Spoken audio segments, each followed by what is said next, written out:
के तपाईहरु साँच्चै भ्रष्टाचारका विरुद्धमा लड्ने हो भने पार्टी पंक्ति दल सिद्धान्तभन्दा माथि उठेर कानुन बनाउन तयार हुनुहुन्छ भने ल आज म हेर्न चाहन्छु, हात खडा गर्नुस् न, ल गर्नुस् खडा, हुनुहुन्छ कोही? त्यही भए हुनाले मैले अहिले पनि भन्न चाहन्छु, यसो नगरौँ।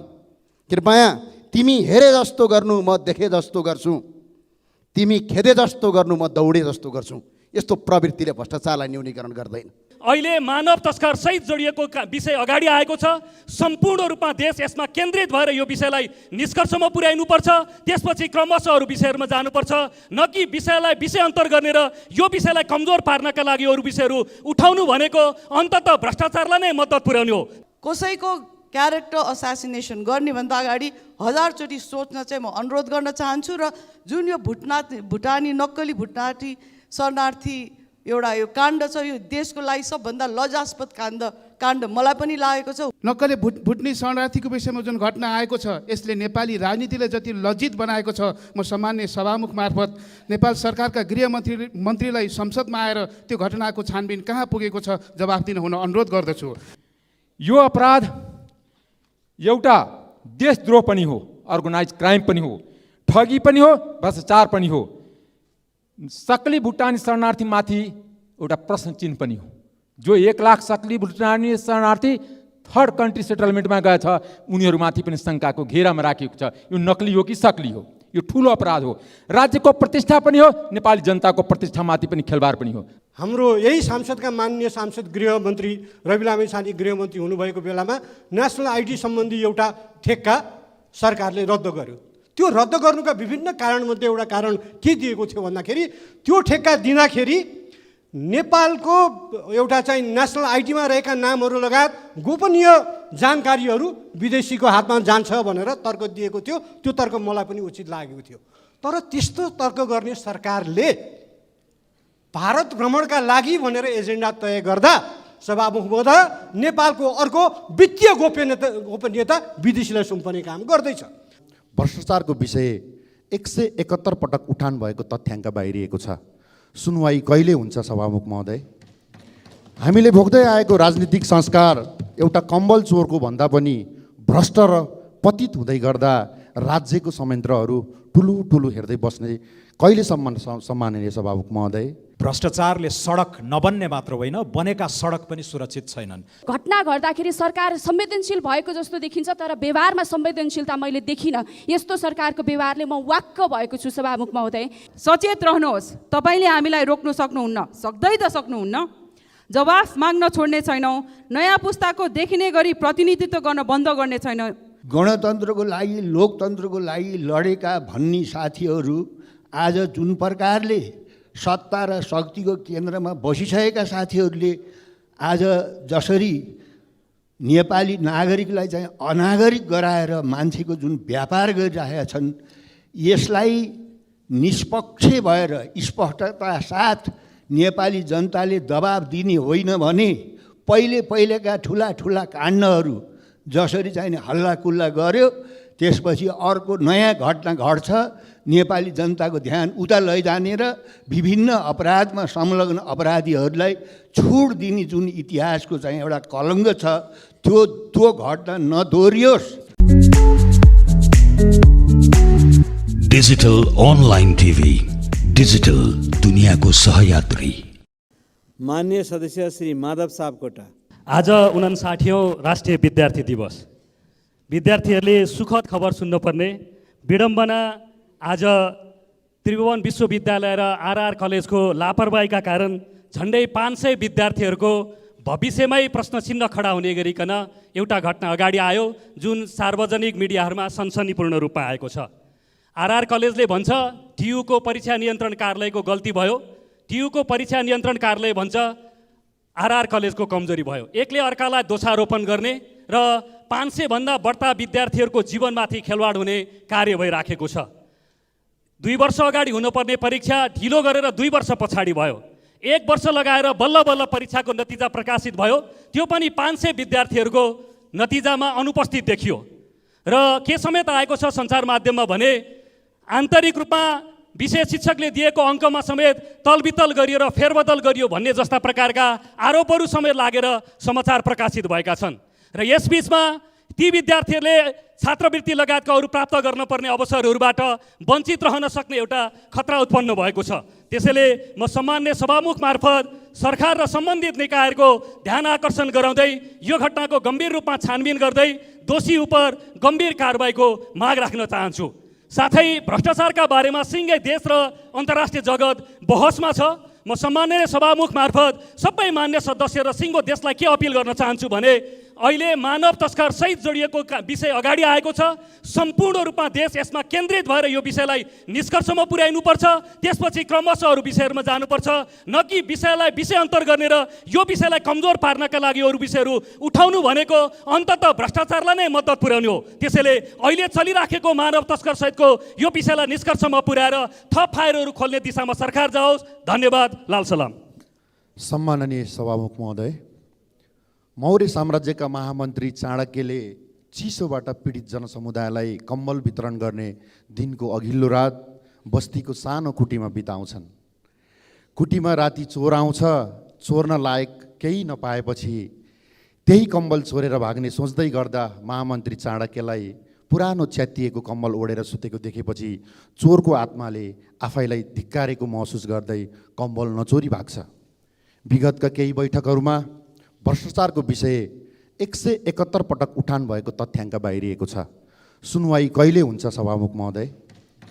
हामीले भोग्दै आएको राजनीतिक संस्कार एउटा कम्बल चोरको भन्दा पनि भ्रष्ट र पतित हुँदै गर्दा राज्यको संयन्त्रहरू ठुलो ठुलो हेर्दै बस्ने कहिलेसम्म? सम्माननीय सभामुख महोदय, नेपालको जय होस्। धन्यवाद। सम्माननीय सभामुख महोदय, राष्ट्रिय स्वतन्त्र पार्टीले सधैँ व्यथितिको कुरा गर्यो, भ्रष्टाचारको कुरा गर्यो र त्यति बेला हामीलाई अरूकाको कुरा काट्ने मात्रै भनियो। तर आज घटनाहरूले प्रमाणित गर्यो कि यो देशमा भ्रष्टाचार कति रहेछ, कि यो देशमा भ्रष्टाचार कति व्याप्त रहेछ। सभामुख महोदय, धेरै वर्ष अगाडि एउटा किताब लेखिएको थियो, बटम बिलियनायर, अर्थात् पिँधमा रहेका अरबपतिहरू। त्यो किताबमा भनिएको थियो कि एउटा देश असाध्यै अथाह स्रोत साधन हुँदा हुँदै पनि गलत नियत भएका र स्वार्थी राजनीतिज्ञहरू भयो भने सधैँ गरिब हुन्छ भन्ने कुरा लेखेको थियो। आज हामीलाई हाम्रो देश प्रमाणित भयो कि अथाह स्रोत साधन हुँदा हुँदै पनि यहाँ हामी गरिब हुन बाध्य भयो। तसर्थ अहिले जुन नक्कले भुट्ने शरणार्थीको विषयमा जुन घटना आएको छ, यसले नेपाली राजनीतिलाई जति लज्जित बनाएको छ, म सम्मान्य सभामुख मार्फत नेपाल सरकारका गृहमन्त्रीलाई संसदमा आएर त्यो घटनाको छानबिन कहाँ पुगेको छ जवाफ दिन हुन अनुरोध गर्दछु। र नेपाल राष्ट्रको लागि म सम्मान्य सभामुख मार्फत नेपाल सरकारलाई यो घटनाप्रति लज्जा बोध गरेर खेद प्रस्ताव पास गर्न अनुरोध गर्छु। धन्यवाद। सम्मानीय सभामुख महोदय, हरेक सामाजिक परिवर्तनको सुरुवात सत्तामा रहेका शासकहरूले परिवर्तनको मसाल बोक्नेहरूलाई दबाएरै सुरु हुन्छ। त्यसपछि व्यक्तिगत आक्रमणहरू, नानाथरी नाम बोलाउने र धेरै देखावटी प्रगतिशील उदारवादी शब्दहरू प्रयोग गरेर समाजलाई विचलित गर्ने गरिन्छ। बच्चा भनेर लेबल लगाएका र टी सर्ट र जिन्स लगाएकामा अमर्यादित भनेर खिल्ली उडाइएका सबैलाई विश्वस्त पार्न चाहन्छु। हामी सही बाटोमा छौँ। चाकडीवादबाट टाढिएर पहिरनमा होइन कर्तव्य र जिम्मेवारीमा मर्यादा खोजेर जवाफदेहिताको प्रश्न सोधेर अगाडि बढेका नयाँ पुस्तामाथि यो रणनीतिक हमला हो। यसको रासोमा विरोध गर्छ।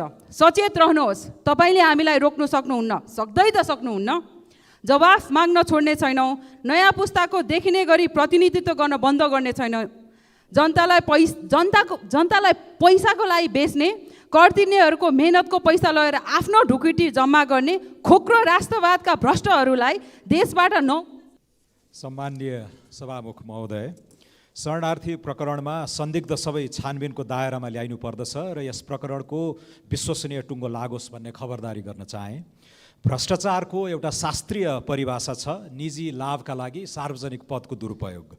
तर नेपालमा यसको प्रभाव व्यापक छ, जुन आधारभूत विकास निर्माणमा हामी हरेक दिन देख्दछौँ। मेरो निर्वाचन क्षेत्र तनहुँ 1 मा दर्जनौँ ठुला विकासका आयोजनाहरू अलपत्र छन्। चन्द्रावती सम्जुर पोखरी छाप सडक ठेक्का लागेर पनि 3-4 वर्षदेखि काम हुन सकेको छैन। घुमाउने र सराङघाटका पुलहरू टेन्डर लागेर पनि अगाडि बढेका छैनन्। दमौली, केशवटार र सुखौरा खण्ड पनि हेलचक्र्याइले 4 वर्षदेखि अलपत्र छ। भ्रष्टाचारले सडक नबन्ने मात्र होइन, बनेका सडक पनि सुरक्षित छैनन्। हालै बन्दीपुर गाउँपालिकामा एउटा भीषण दुर्घटना भयो जहाँ मेरा प्रिय भुजेल दाजुभाइहरूको ठुलो सङ्ख्यामा मृत्यु र हताहती भयो। मलाई लाग्छ अब एउटा राष्ट्रिय भौतिक विकास प्राधिकरणको औचित्यमा हामीले बहस सुरु गर्नुपर्नेछ। धन्यवाद। सम्माननीय सभामुख महोदय, काठमाडौँ क्षेत्र नम्बर 2 अन्तर्गत पर्ने पेप्सीकोला ब्रह्मखेल सडक खण्ड काठमाडौँ महानगरपालिका र कागेश्वरी मनोहरा नगरपालिकालाई छुट्याउने सीमा खहरे व्यवस्थापन साखुथली सडक खण्डको बाँकी सडक स्तर उन्नतिको लागि सम्माननीय सभामुख मार्फत भौतिक पूर्वाधार तथा यातायात र शहरी विकास मन्त्रालयको गम्भीर ध्यानाकर्षण गराउन चाहन्छु। सम्माननीय सभामुख महोदय, बर्सातको समय आउनै लाग्यो। मलाई अघिल्लो वर्षहरूको सम्झना छ। बाटोमा हिँड्दाखेरि पानी कम्मरसम्म आइपुग्छ, मान्छे बगाउँछ, बच्चा बगाउँछ। त्यो घटना घट्दाखेरि सरकार संवेदनशील भएको जस्तो देखिन्छ, तर व्यवहारमा संवेदनशीलता मैले देखिनँ। यस्तो सरकारको व्यवहारले म वाक्क भएको छु सभामुख महोदय। त्यसैले म भन्न चाहन्छु, त्यति बाटो बन्नको लागि, त्यति ढल, त्यति खहरे व्यवस्थापन हुनको लागि सरकारले कतिजनाको, कति बच्चाको मृत्यु कुरिरहेको छ, जवाफ चाहियो। सम्माननीय सभामुख मार्फत म सरकारको गम्भीर ध्यानाकर्षण गराउन चाहन्छु र यो यथाशीघ्र व्यवस्थापनको लागि अनुरोध पनि गर्न चाहन्छु। धन्यवाद। धन्यवाद सभामुखज्यू। आज म यहाँ उपस्थित भएको त सबैले देखिरहनु भएकै होला। म फिजिकल फर्ममै यहाँ छु र म यसबाट के पनि भन्न चाहन्छु भने हाम्रो देशमा फेक न्युज र फेक मिडियाको चाहिँ एउटा पराकाष्ठै पुगिसकेको रहेछ। मैले त्यति सोसियल मिडियामा एक्टिभ छैन, तर यो देख्दा चाहिँ मलाई के लाग्यो भने हाम्रो देशमा हुने फेक मिडियाको चाहिँ कुनै न कुनै किसिमले यसमा सरकारको सुपरभिजन हुनु पर्यो। एउटा त्यो पोइन्ट हो। सेकेन्ड पोइन्ट म के भन्न चाहन्छु भने मैले 6 दिन अगाडि यस्तै अर्को फेक अडियो मेरो नाम लिएर बनाइएको भुटानी शरणार्थी प्रक्रियामा इन्भल्भमेन्ट भनेर बनाएको फेक अडियो मैले फोरेन्सिक टेस्टको लागि CBI र साइबर क्राइम सेलमा दिएको थिएँ। आज त्यो दर्ता गर्न पनि मानिएको थिएन। यहाँ साथीहरूले विश्वास गर्नुहुन्न होला, सत्तापक्षको यत्रो ठुलो नेताको श्रीमती भनेर 3 घन्टा लाग्यो त्यो दर्ता गराउन र त्यसको पनि म जवाफ गृह मन्त्रालयबाट सिक गर्न चाहन्छु। किन यो अलमल किन थियो त्यो दर्ता गर्न र 6 दिन हुँदा पनि यो फेक हो कि होइन भनेर किन बताउन सकेको छैन। र अरू जस्तै म त झनै आतुर छु, किन फेक अडियो मेरो मात्रै बनेको होइन, अरूहरूको पनि बनेको छ, तर नाम मेरो मात्रै उच्चारण किन हुन्छ? मलाई साँच्चै भन्ने हो भने एज अ वुमन यो एउटा क्यारेक्टर असासिनेसन होइन, this is a rape of my character. र म यो चाहिँ एकदम कडाइका साथ भन्छु, वुमेनलाई पोलिटिक्समा आउँदाखेरि सबै कुरा हामीले बिहोर्न सक्नुपर्छ। म बिहोरिरहेको छु, तर सबैजनाको यस्तो किसिमको कदम सबै महिलाप्रति नगरियोस् यो देशमा।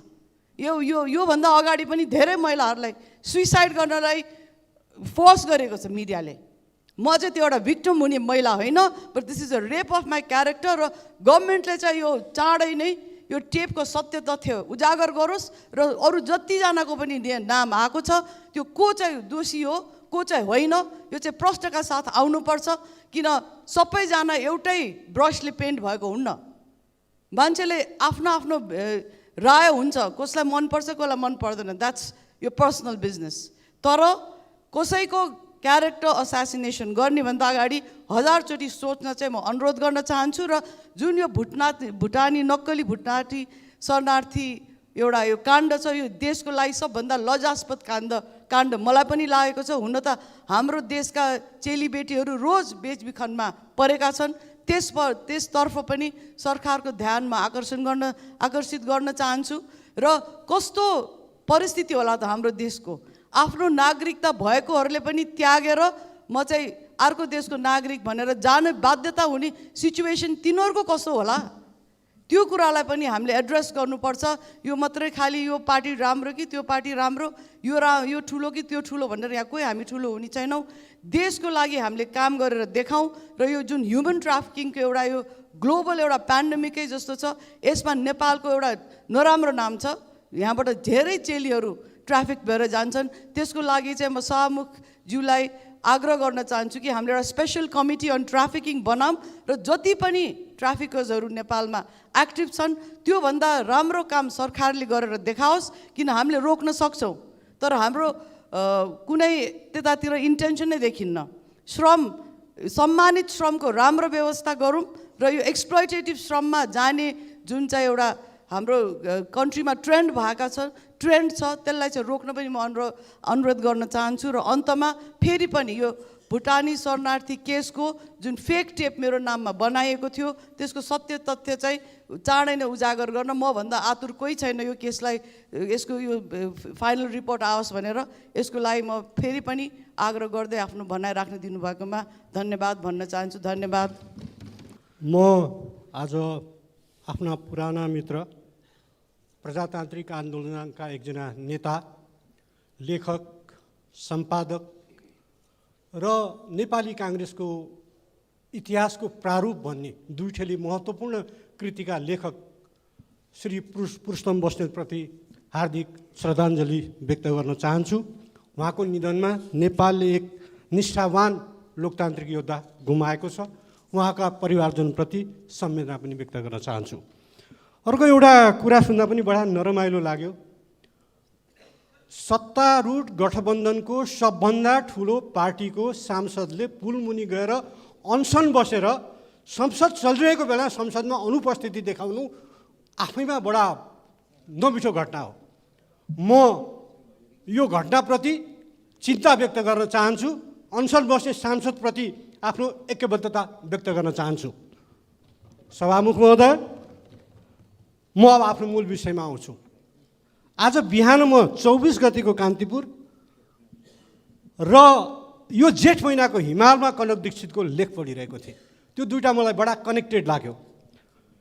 केही समय अगाडि हाम्रो यही सांसदका माननीय सांसद गृहमन्त्री रवि लामिछाने गृहमन्त्री हुनुभएको बेलामा नेसनल आइडी सम्बन्धी एउटा ठेक्का सरकारले रद्द गर्यो।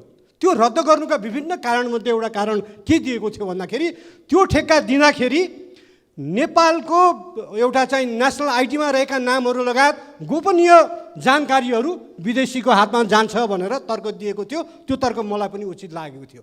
तर त्यस्तो तर्क गर्ने सरकारले भारत भ्रमणका लागि भनेर एजेन्डा तय गर्दा सभामुख महोदय नेपालको अर्को वित्तीय गोपनीयता विदेशीलाई सुम्पने काम गर्दैछ। 24 गतेको सभामुख महोदय, म यो कान्तिपुर सभामुख महोदय यहाँ छ, मसँग मुख्य समाचार छ।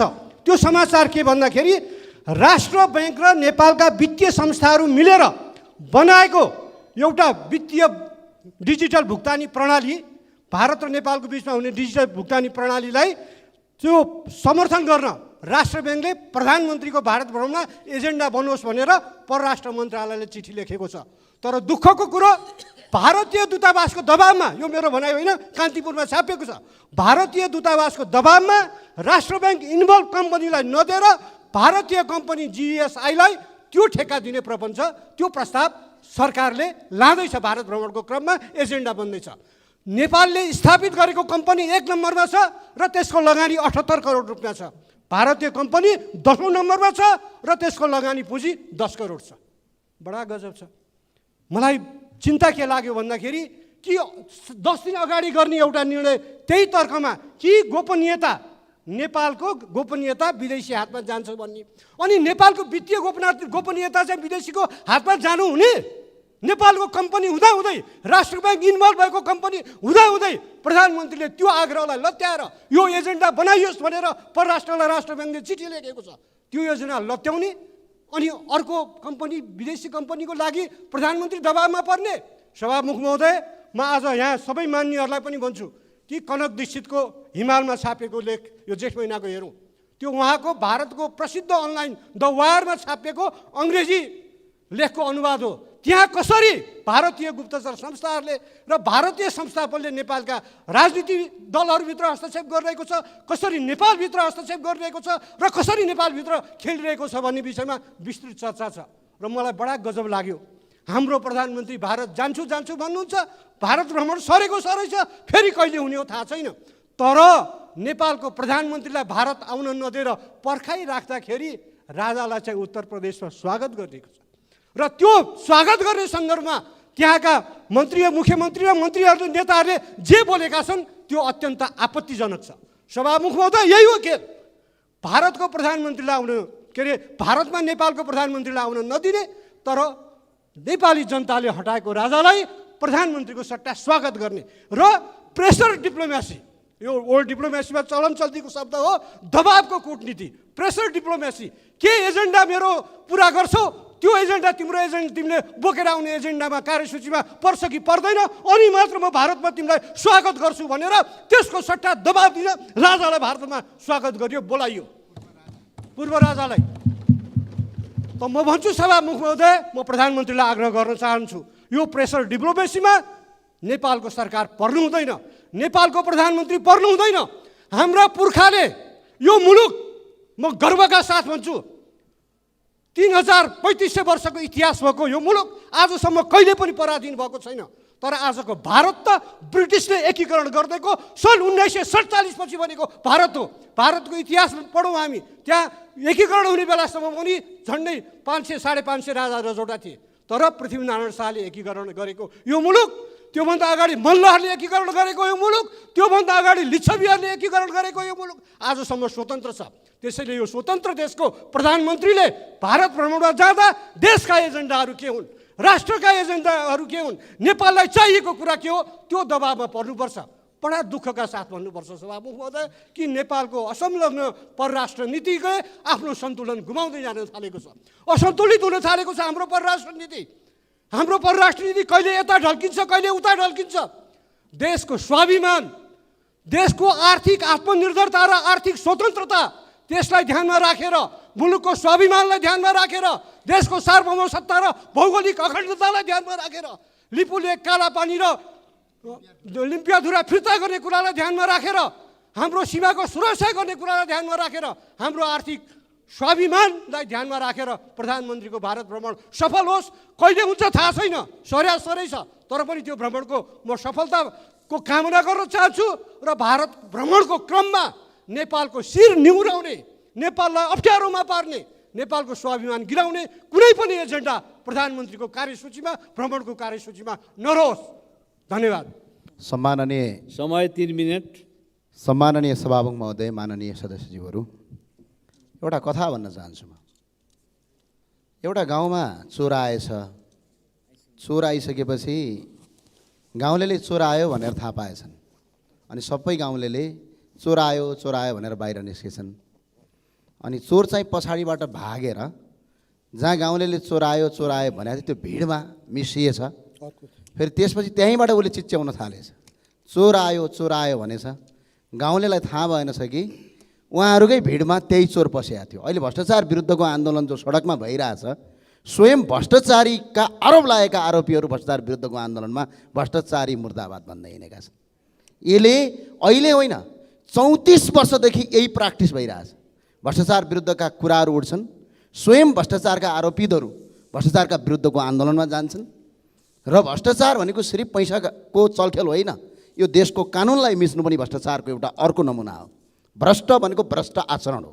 त्यो भएको हुनाले म कहिलेकाहीँ यो सडकमा उठेका आन्दोलनलाई हेर्दाखेरि मलाई आफै दिक्क लाग्छ, किनभने यस्ता प्रवृत्तिका आन्दोलनले भ्रष्टाचारलाई न्यूनीकरण होइन कि भ्रष्टाचारलाई धन थप संरक्षण गर्दछन्। र अर्को एउटा कुरा म भन्न चाहन्छु, एउटा कुराले ठिक्क कामले दिक्क भएको छ यो संसद। ल आज यो संसदमा सबै माननीयज्यूहरू हुनुहुन्छ। यो देशमा भ्रष्टाचारलाई निर्मूल बनाउने, कानुन बनाउने यदि कोही थलो हो भने यही सदन हो, तपाईँ हामी माननीयज्यू मात्रै हो। यहाँभन्दा अन्त कहीँ पनि ठाउँ छैन। तर भ्रष्टाचारलाई निर्मूल पार्नका लागि अहिले बन्दै गरेको कानुन या बनिसकेको कानुनलाई पनि म्याद हदबन्दी भनेर 5 वर्ष मात्रै तपाईँको छानबिन गर्न पाउने भनेर यहीँ सदनबाट गएछ। हामी सडकमा होइन कि यही सदनमा के तपाईँहरू तयार हुनुहुन्छ? म आज नाम भन्न चाहन्छु। ल तयार हुने हो भने तपाईँहरू तयार हुनुहोस्। ल सुडान घोटाला काण्डको छानबिन गर्न, लाउडा घोटाला काण्ड छानबिन गर्न, चेज एयर काण्ड छानबिन गर्न, चाइना साउथ वेस्ट काण्ड छानबिन गर्न, एयरबस काण्ड छानबिन गर्न, वाइट बडीको छानबिन गर्न, 33 किलो सुन काण्ड छानबिन गर्न, एनसेललाई छानबिन गर्न, चमेलिया जलविद्युत आयोजनाको भ्रष्टाचार छानबिन गर्न, 4G काण्डको 4G टेलिफोन सेवाको काण्डलाई छानबिन गर्न, न्यारो बोडी ओम्नी अमेरिकाबाट आएको स्रोत नभएको 40 करोडको काण्ड, मोहराको टेप काण्ड, क्यान्टनमेन्ट घोटालामा 8,460 जना लडाकुको, नामै नभएका लडाकुको अरबौँ रुपियाँ वर्षौँसम्म हिनामिना गर्ने काण्ड, बुढी गण्डकीको जलविद्युत काण्ड, त्यति गरेर लाइसेन्स छपाई कमिसन काण्ड, ललिता निवास प्रकरण, नक्कली भुटानी शरणार्थी नेपाल ट्रस्टको जग्गाको प्रकरणमा तपाईँको काण्ड, सिसिटिभी फुटेज काण्ड, 25 मेगावाटको सोलर ठेक्का काण्ड, नेपालकै पहिलो जुट मिलको तपाईँको जग्गाको प्रकरण काण्डमा के तपाईँहरू साँच्चै भ्रष्टाचारका विरुद्धमा लड्ने हो भने पार्टी पङ्क्ति दल सिद्धान्तभन्दा माथि उठेर कानुन बनाउन तयार हुनुहुन्छ भने ल आज म हेर्न चाहन्छु, हात खडा गर्नुहोस् न, ल गर्नुहोस् खडा। हुनुहुन्छ कोही? त्यही भए हुनाले मैले अहिले पनि भन्न चाहन्छु, यसो नगरौँ। कृपया तिमी हेरे जस्तो गर्नु, म देखे जस्तो गर्छु, तिमी खेदे जस्तो गर्नु, म दौडे जस्तो गर्छु। यस्तो प्रवृत्तिले भ्रष्टाचारलाई न्यूनीकरण गर्दैन। भ्रष्टाचारलाई न्यूनीकरण गर्ने, भ्रष्टाचार गर्नेहरूलाई 3 पुस्ते सम्पत्ति हरण गर्ने आजीवन कारावास ठोक्ने कानुन यही सदनबाट आजका दिनबाट पार्टी पङ्क्ति सिद्धान्त नम्बर लागू गरौँ। हामीले कानुन बनाएर त्यसपछि कारबाही गर्न कसले रोक्छ? कसैले रोक्दैन। त्यही भएर सडक आन्दोलनभन्दा संसद आन्दोलन गरौँ, संसदमा एकजुट भएर अगाडि बढौँ, म यही भन्न चाहन्छु। र साथसाथै सम्पूर्ण माननीयजीहरू अनुरोध छ, हामी सम्पत्ति देखाइदिउँ न, हाम्रो चुनावी खर्च देखाइदिउँ न। एकछिन तपाईँको भ्रष्टाचारका काण्डमा कहीँ न कहीँ हामी यही संसदभित्र भएकै व्यक्तिहरूको नाम जोडिएको छ, अर्थात् आफ्नो नाम नजोडे पनि आफ्ना आसेपासेको नाम जोडिएको छ। आज यो देश भ्रष्टाचारले व्यक्त भएको छ, भ्रष्टाचार मूल आक्रान्त छ। त्यही भएर सडकमा होइन सदनबाट कानुन बनाऊ। यति भन्दा बिदा हुन्छ। हस्, धन्यवाद बोल्न दिएको सभामुख महोदयज्यू। मान्यको पनि 3 मिनेट। सम्मानीय सभामुख महोदय, 2063 सालको जनआन्दोलनमा एउटा वामपन्थीले गीत बनाएको थियो, गाउँ गाउँबाट उठ, बस्ती बस्तीबाट उठ, फेर्न देशको मुहार। तर हामी देशको मुहार त फेरि यो कस्तो फेरि बिचौलिया तन्त्रमा कन्भर्ट गरिदियो, भ्रष्टाचार तन्त्रमा कन्भर्ट गरिदियो। हामी यस्तो लोकतन्त्र लाए कि 63 साल पछिको जुन बिचौलिया तन्त्र भ्रष्टाचारको एउटा ऐना हो नक्कली भुटानी शरणार्थी प्रकरण, त्यो पुरै ऐना होइन, सामान्य एउटा ऐना हो।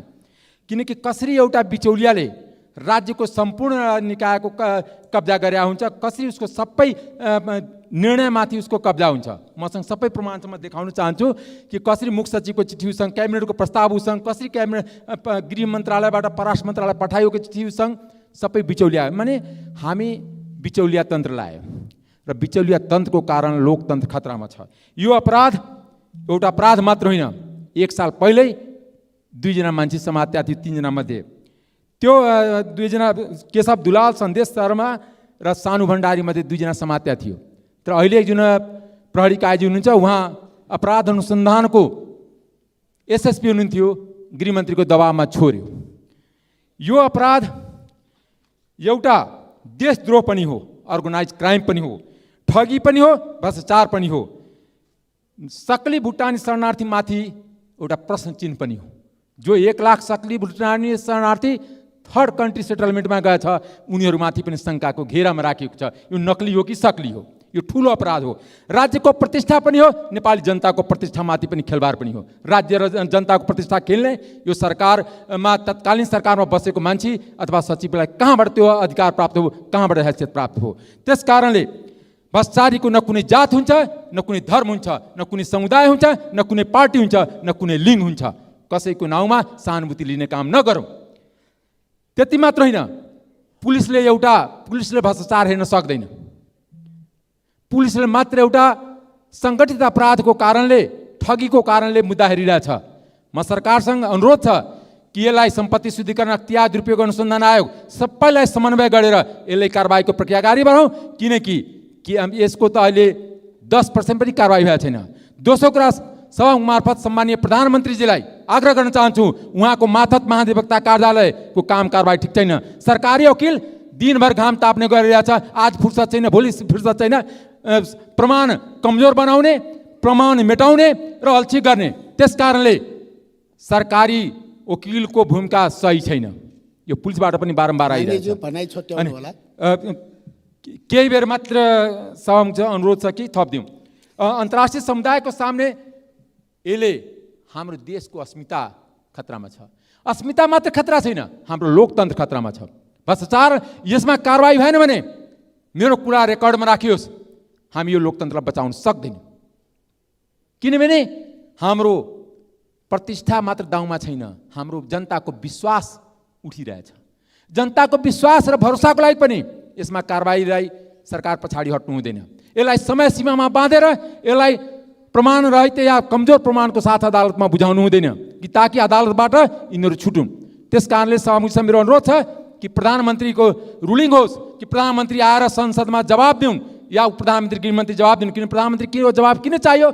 म रुलिङको माग गर्दैछु सभामुख महोदय, मेरो कुरालाई गम्भीरतापूर्वक सभामुख लिइदिनुपर्छ कि प्रधानमन्त्री जिम्मेवार जसको अन्तर्गत महाधिवक्ता कार्यालय पनि हो, पुलिस पनि हो। धन्यवाद।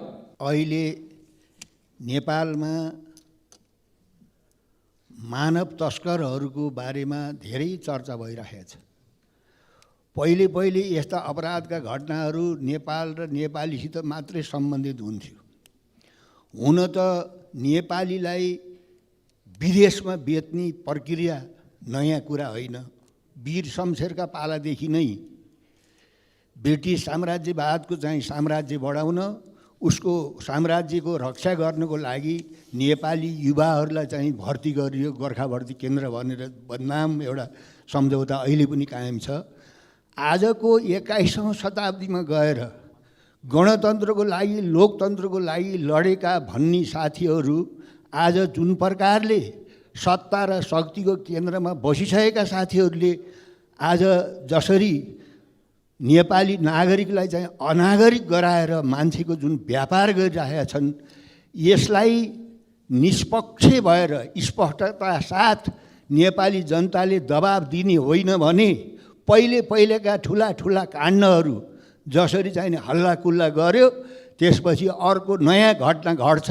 नेपाली जनताको ध्यान उता लैजाने र विभिन्न अपराधमा संलग्न अपराधीहरूलाई छुट दिने जुन इतिहासको चाहिँ एउटा कलङ्क छ, त्यो घटना नदोहोरियोस्। त्यस कारणले जसले गल्ती गरेछ, कमजोरी गरेछ, आजको 21औं शताब्दीमा आफ्ना दाजुभाइ चाहिँ बेचेर पैसा कुम्लाएर तपाईँको चाहिँ आफ्नो मोज मस्ती गर्ने त्यस खालको अपराधपूर्ण गतिविधिलाई कुनै मूल्यमा, कुनै हालतमा चाहिँ छोड दिन हुँदैन र उनीहरूको चाहिँ गम्भीर रूपले अनुसन्धान हुनुपर्छ। र सत्ता र शक्तिको आडमा फेरि यो के रहेछ भने 5-6 वर्षदेखि नै यो खेती चलेको रहेछ। हेर्नुहोस् त, आफै धामी आफै बोक्सी 5-6 वर्षदेखि सत्ता शक्तिमा बस्नेहरूलाई यो कुरा थाहा रहेछ नि।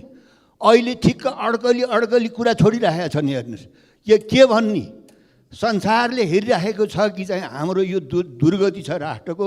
अब अहिले यसैको बाहनामा, यसैलाई बाहना पारेर गणतन्त्रमाथि, लोकतन्त्रमाथि नै चाहिँ हमला भइरहेको छ। त्यसो हुनाले मैले पुस 25 गते यही संसदमा भनेको थिएँ, जसले लोकतन्त्र ल्यायो, जसले गणतन्त्र ल्यायो, त्यसैका चरित्रले, त्यसैका नीतिले, तिनीहरूकै व्यवहारबाट लोकतन्त्रमाथि, गणतन्त्रमाथि खतरा छ है, सतर्क हुनुपर्छ। भनेको 4 महिना पनि भएको छैन, अहिले त्यही स्थिति आएछ। त्यस कारणले सजिलै यो लोकतन्त्र आएको होइन, सजिलै यो गणतन्त्र आएको होइन। यही घटना चाहिँ हिजोको तानाशाही व्यवस्था हुन्थ्यो, राणाकालमा हुन्थ्यो भने आज नेपाली जनताले सडकमा उत्रेर अपराधलाई कारबाही गर भने चाहिँ जनताको आडी चाहिँ सरकारलाई चाहिँ दबाब दिन्थेनन्। त्यस कारणले अहिलेको गृहमन्त्रीले जुन खालले आँट गर्नुभएको छ, सक्रियता देखाउनु भएको छ, यो बिचा घुँडा टेकेर इतिहास, कालो इतिहास दोहोऱ्याउने होइन। त्यस कारणले जसले गल्ती गरेछ, अपराध गरेछ, राष्ट्रमाथि, राष्ट्रको अस्मितामाथि तिनीहरूलाई कडा कारबाही गर्नुपर्छ भन्ने सम्माननीय सभामुखज्यू मार्फत म अनुरोध गर्न चाहन्छु। धन्यवाद।